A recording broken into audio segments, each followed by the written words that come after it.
ఎప్పుడు మొదలైందో తెలుపగల తేదీ ఏదో గుర్తించేందుకు వీలుందా?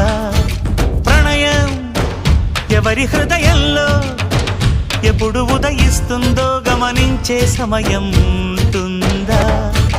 ప్రేమంటే ఏమంటే చెప్పేసి ఏ మాటుంటే ఆ మాటకి తెలిసేనా ప్రేమంటే? అది చరితలు సైతం చదవని వైనం, కవితలు సైతం పలకని భావం, సరిగమలెరుగని మధురిమ ప్రేమంటే. దరిదాటి ఉరకలు వేసే ఏ నదికైనా తెలిసిందా తనలో ఈ ఉరవడి పెంచిన తొలిచిన కేదంటే? సిరిపై రై ఎగిరే వరకు చేనుకు మాత్రం తెలిసిందా తనలో కనిపించే కళలకు తొలి పిలిపేదంటే?